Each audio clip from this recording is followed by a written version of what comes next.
In this video, we are looking at question number 5, which is microeconomics.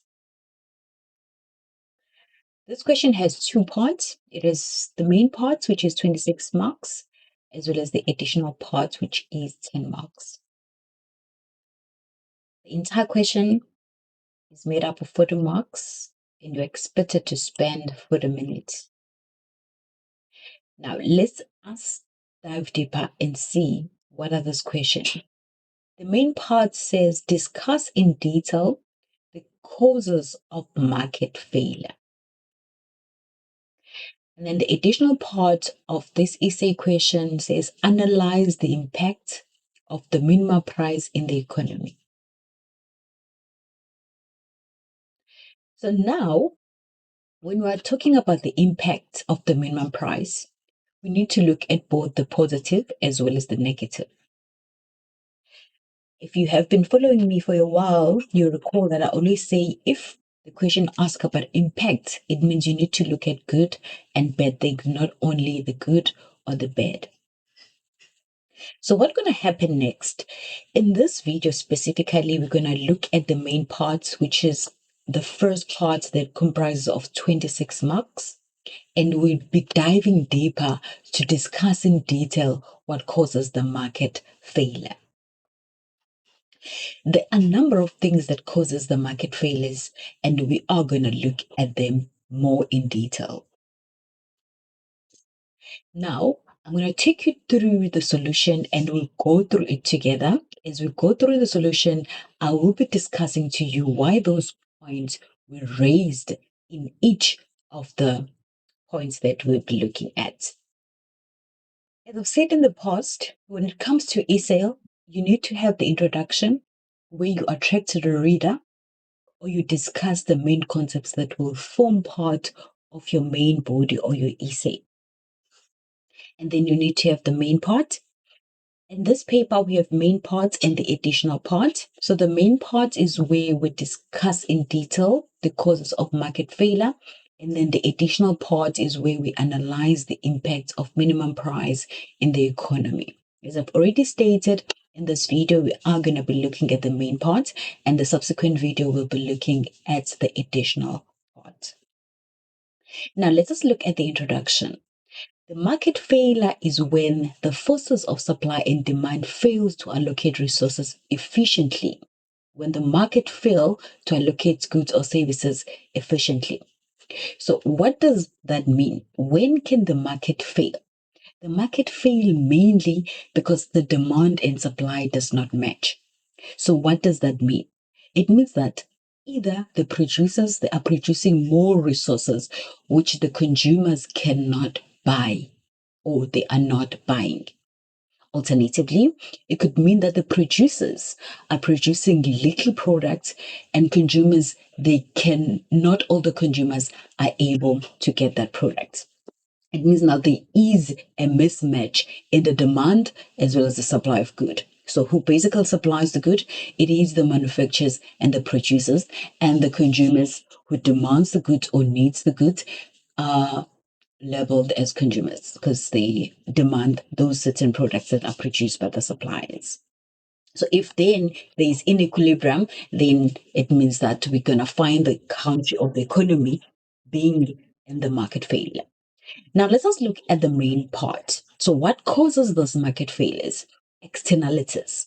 Externalities have bigger influence in causing the market failures. And what are the externalities? Externalities are external factors that are not included in the market price of goods. Now, let us make an example for you to understand some externalities that we have in South Africa. Some externalities will be the production of papers by Mondi. Mondi produce papers, the papers that you are using at school are mainly produced by them. In their production process, they can affect the economy, or they can affect the air through pollution that they pollute during the process.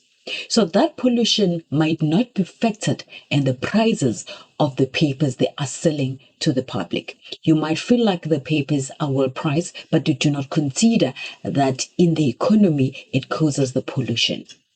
Subsequently, after Mondi has sold the papers, they are used by you. So if you decide that you are littering the papers anywhere, that also causes the issue in in the economy, because those papers, even if they are dirty, you'll be throwing it anyway, and it will go to the water, and when it goes to the water, it will pollute the water. So it is for that reason that the externalities have major influence when we're looking at causing the market failure. Now, let's just dive deeper and see what we have in the solution in terms of externalities. Externalities are cost and benefit to the third party that are not included in the market price. As I've already stated, externalities are those factors that when you're buying the price, or when you're paying the price for the goods or service you are getting from the supplier, might have not been considered. Goods that have negative externalities are overproduced because the cost to the third party is not included in the market price. Goods that have positive externalities are underproduced because the benefit to the third party is not included in the market price.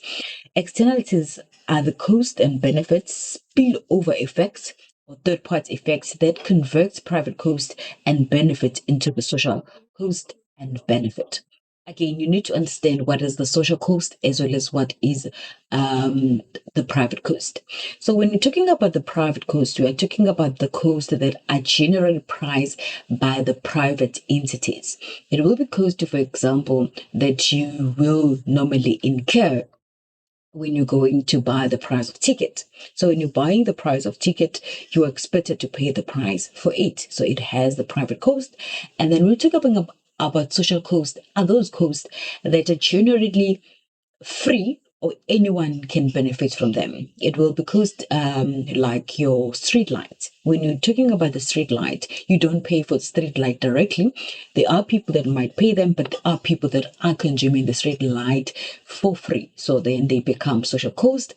And you can think of private hospital as well as public hospital.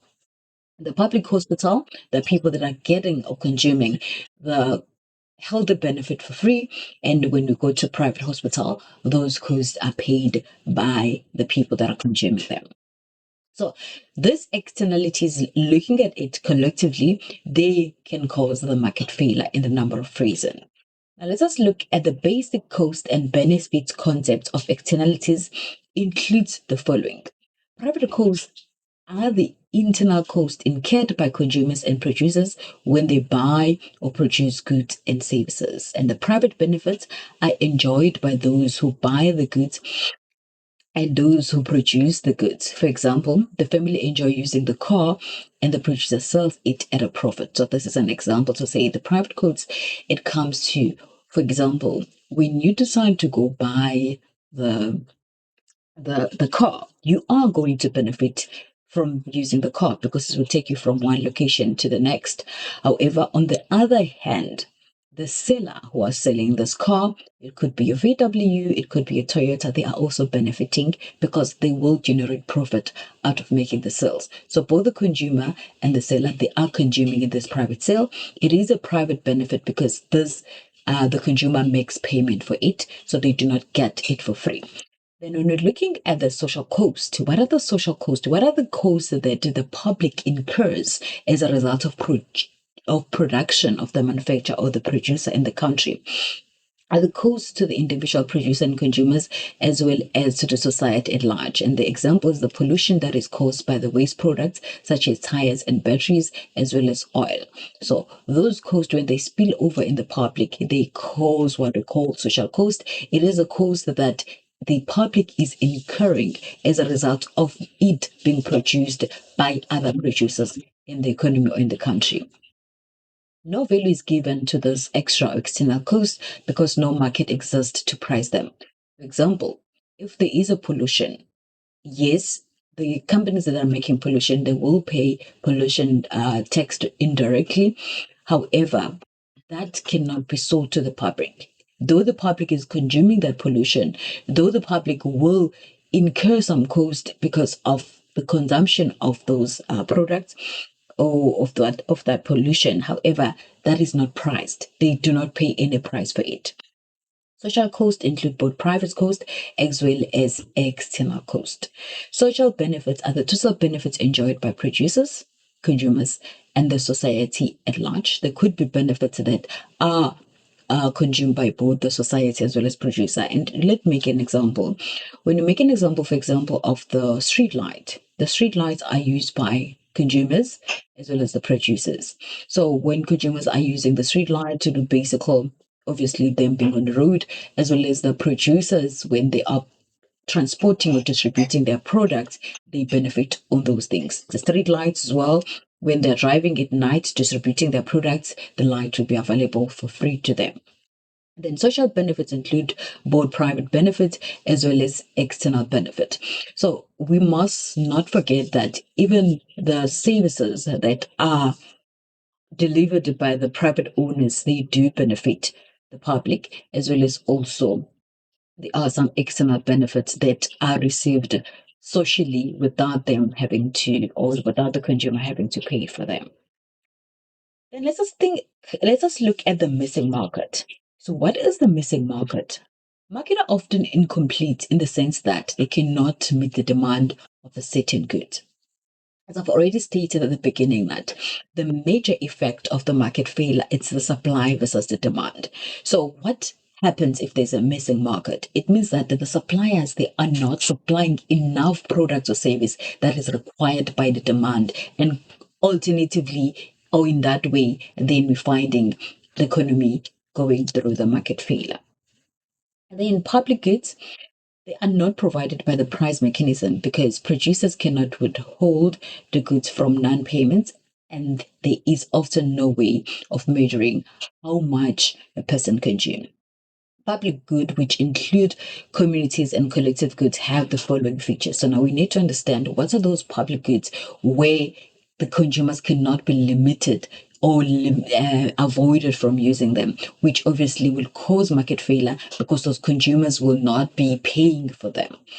So it is a non-rival. So the public goods are non-rival, which means that consumers by one person, consumption by one person does not reduce the consumption of another person. And the example, it's a lighthouse. It could be the street lights, or it could be even the free use of the playgrounds, right? So then if one person is using that, it cannot be limited. So let's think of the street light. When we think of the street light, everyone that is using that street light will not limit the next person from using it. So those are non-rival, meaning to say one consumption cannot limit the other ones from using it. Even in the playground, the fact that yesterday you used playground does not mean that next week when other people want to use playground, it will not be there. It will still be there for them to use it. Non-excludability, which means that consumption cannot be confined to those who have paid for the free rights. For example, it's a radio and TV license in South Africa.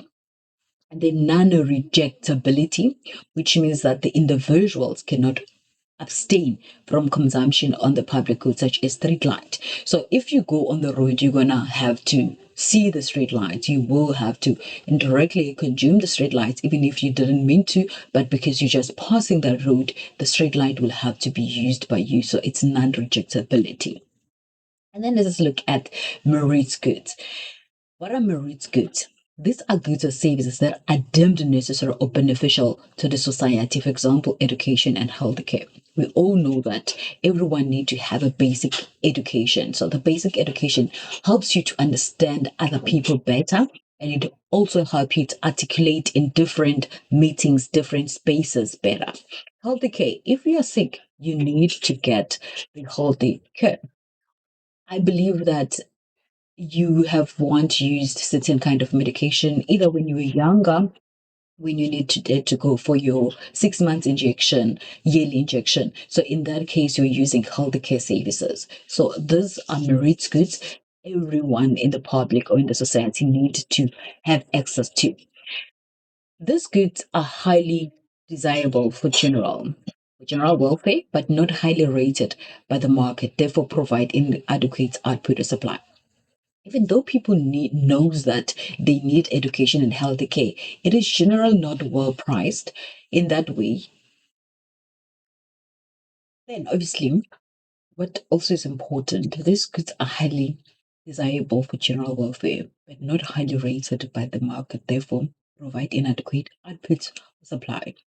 The reason for the undersupply of merit goods is that the market only takes the private cost and benefit into account and not the social cost and the benefit. So, what does it mean?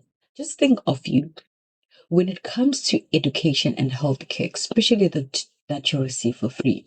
You do not give it the high value as you would if you're going to the private hospital or the private schools. So these are merit goods, generally all of them.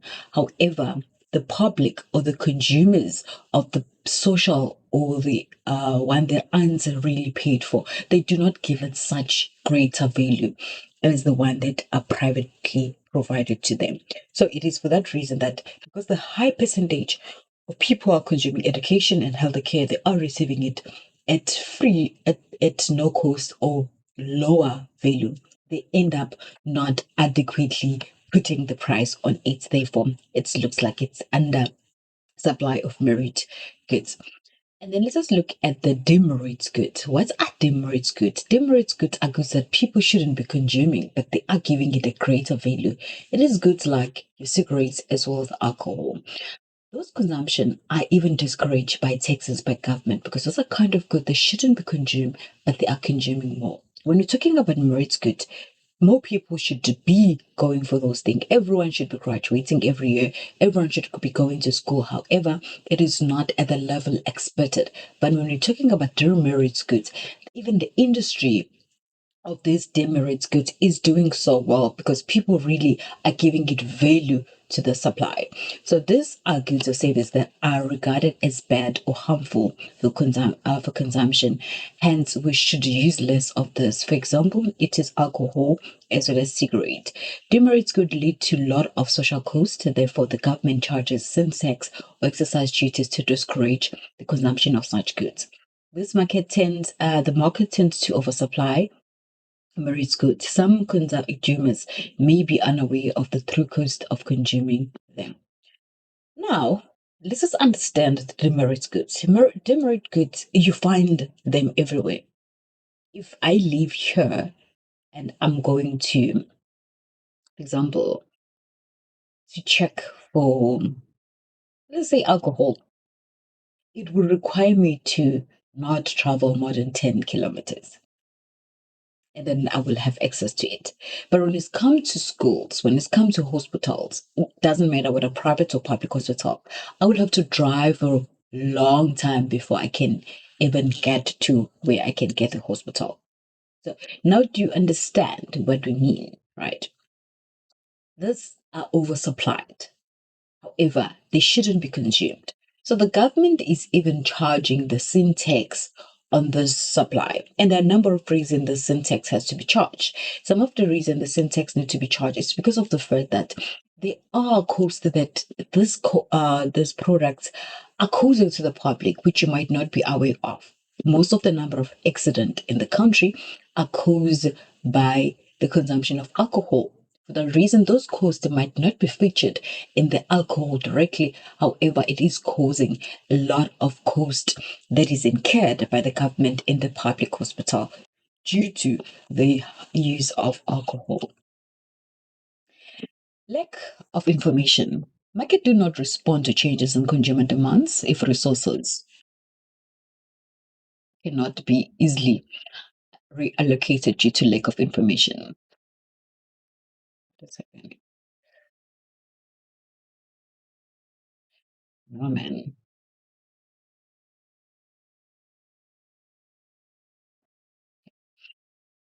Um, Technically, an allocation of efficient resources that both producers and consumers have complete and accurate information about the cost and benefits of goods and services produced and consumed in the market. Producers and consumers make production and consumption decisions based on the information they are aware of or they have. When information is incomplete or inaccurate, it leads to wrong decision about what to produce, how to produce, and for whom to produce for, and the waste of resources occur. Producers might not know all the different technologies and the production techniques that are available and the different resources that can be used to produce goods or services more efficiently. Consumers might not know what the price of the product is lower from other suppliers or about the harmful effects of products, since they might just base their decision on the use to use the product of the information from the misleading supplier. So now it is believed that the lack of information of both the consumers as well as the supplier, it does have a great influence or effect when it comes to the market failure. Why is that so? If you're looking at the first part, is that if then the suppliers and or the consumers does not know well about each certain product or certain service, it might lead to issues. Let us look at the supply part. If the supplier does not know that they can produce certain product or service at a price lower than they are currently producing at, it means it costing them more than the price or than the amount they would have incurred should they be available, should they know that they can produce at certain price. Now it means that they could have saved certain amount of money which they are not saving because they are not aware of the information. And by them paying so much money to produce the service, it means the money they could have been used or saved to cut the full price of that product or services. They are not going to do that because they are producing at a higher cost even on their side. Then the consumers will be affected by that higher price that is charged for that service or good on the basis of the fact that they also have produced or delivered that service at a higher price, right? And on the other side, it might be the suppliers are not aware of the new technologies which might help them to produce the product or deliver the service at a cost significantly lower than what they're actually delivering the product at. In that way, again, the consumers will be affected. On the other side, when you're looking at consumer side, they might lack information to understand that certain products or service they can receive at a price significantly lower than the supplier they are using. In that way, the price they are paying, it will be high, and if it's high, they do not have other money to buy other products in the market. By them buying products for 100 rand instead of 50 rand, there is a 50 rand that has been wasted by the consumer, which could be used in the economy by buying other products and hence increase the number of the standard of living of the consumers, if I can say it that way. What else? What is the other thing that can lead to market failure? Immobility of factors of production. The supply of labor cannot be increased because of the time it takes to be trained and educated. The market takes time to move into new occupation and geographically due to long time it takes to upgrade skills and families. Physical capital such as equipment, building, land, raw material can only move from one place to another at a high cost. Technological application change production method, such as use of robot rather than physical labor. With greater technological changes, there is an increased need of workers to become flexible, to update their skill, and to change employment, occupation, and the work permit. So the immobility of factors of production, it also goes to the market failure. Why is that so? In the past, the supplier, they have been using labor to create or to deliver a product or service.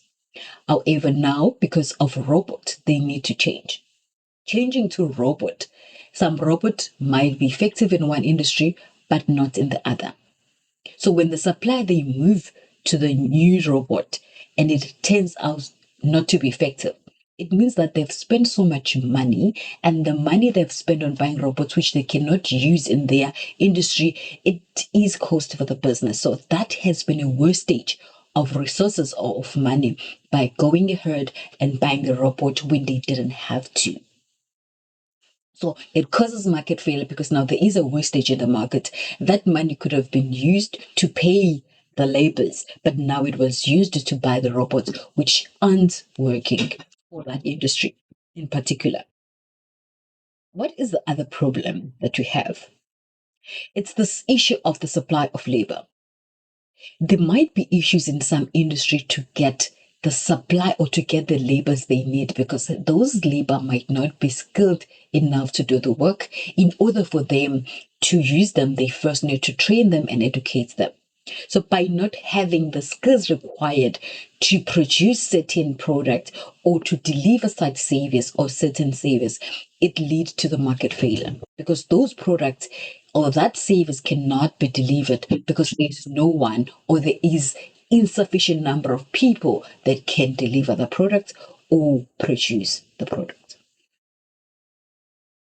And then also the issues of people being trained or even educated. There might be challenges even to train the people or even to move them from one location to the next. So you might find out that you have people with skills, they are in the certain region. Let's say maybe the people that can or have the skill to make cars are in KZN, but they are needed in Western Cape. Those people might say, we do not want to move to Western Cape because we don't want to move to Western Cape because we want to stay with our family who are used to KZN, so we do not want to go to Western Cape. By us going to Western Cape, you want us to leave our family. We do not want to do that. So by not being able to move that skill from one region to the next where the factories are, it costs the economy because of the issues of immobility, of them not being able to move freely. And then what else that can cause the market failure? Imperfect competition. I know that is not said a lot, but imperfect competition is a greater contributor to the market failure. It contributes to the market failure a lot. And what is then the imperfect competition? In the market economies, competition is often weakened by the market power because power often lies to greater extent with producers than with consumers. Most business operates under conditions of imperfect competition that allows them to restrict output, raise prices, and produce where prices exceed marginal cost. Monopolies and oligopolies restrict supply in order to maximize profit and can also prevent new business from entering the industry. Resources are underallocated to the production of goods or services produced under conditions of imperfect competition. The government may choose to do nothing about imperfect competition and trust that large profit will attract competitors to the market, or it can regulate the market through competition policies. So, what is happening in the imperfect competition?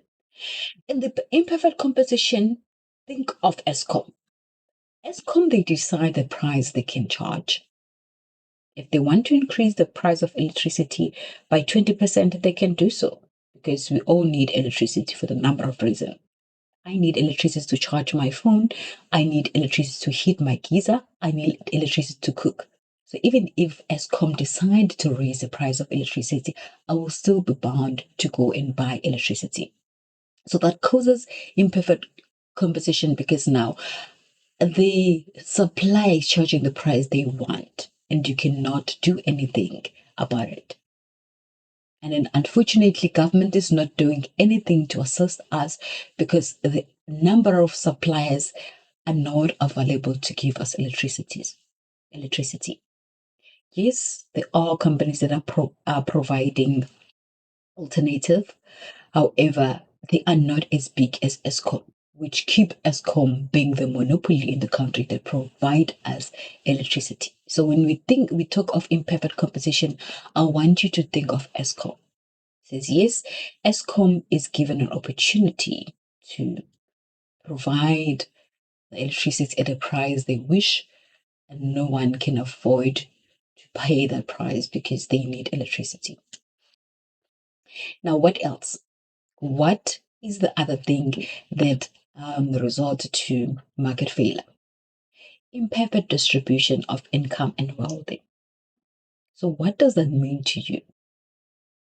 You find that your neighbor has a very big house and you have a small house at home.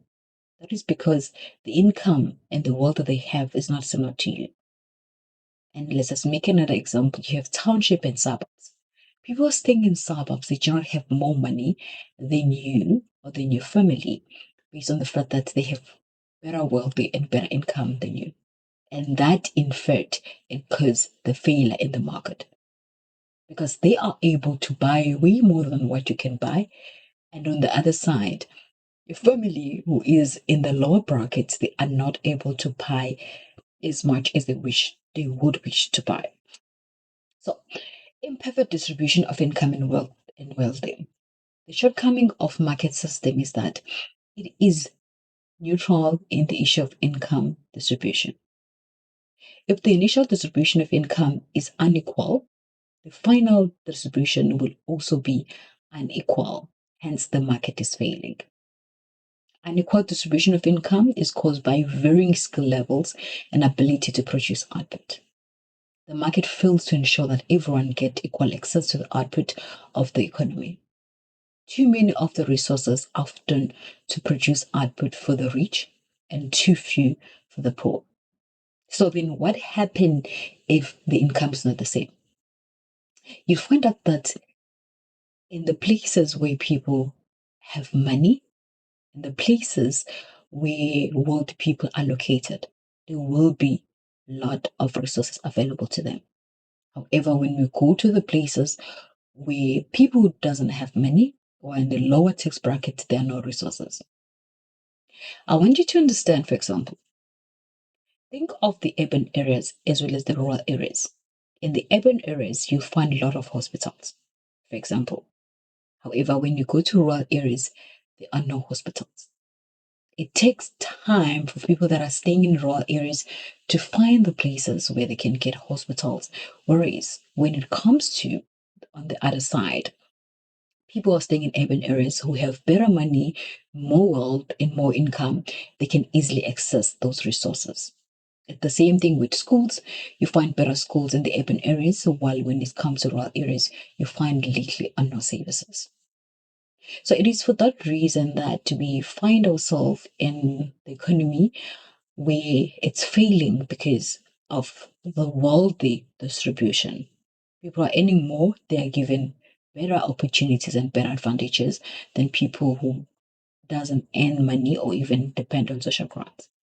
And that in itself, it causes the market failure. Now let us look again what causes market failure. Initially, we spoke and said externalities contribute to market failure, and we discussed what are externalities. And externalities, obviously, are those factors that are not factored in the price that is charged in the market. Basic cost and benefit concepts of externality, we spoke about them in the way we said we talk about social cost, we talk about the social benefit, the private cost, as well as the private benefit. Missing market. In the missing market, we're discussing that it might happen that markets are often incomplete in the sense that they cannot meet the demand of certain goods. So it means that there is a product that is needed by the consumers, but the consumers aren't able to get that service or product on the basis of the fact that the producers aren't producing enough goods or they are not even producing that good. We spoke about public goods, we spoke about merits goods, and we talked about demerits goods. And we discussed how the result to the market failure.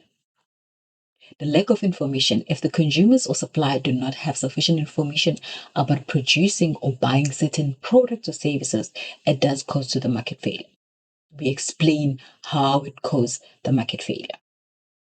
Immobility of factors of production. So what are the factors of production? It is obviously the labor. So if the labor is unskilled enough to produce, or they cannot move from the location where production is not happening to the location where production is happening, it does cause the market failure. Imperfect competition. What is imperfect competition? Is when the suppliers can charge the price they want and they are still forced to buy that product. And when the suppliers have the upper hand in determining how much they're going to charge to you, and you have no one that is protecting you. Even the government is not doing anything on that. And then the last part, it was imperfect distribution of income and wealth. So if people aren't earning the same amount of money, it means people that are earning more will have oversupply of products or services, while people that are earning less will have little or no supply of certain products or services they need. Let's take us to the end of the main part, and then the additional part we will discuss in the separate video. Thank you so much for listening up until this far. Please subscribe to my YouTube channel, and thank you. Bye.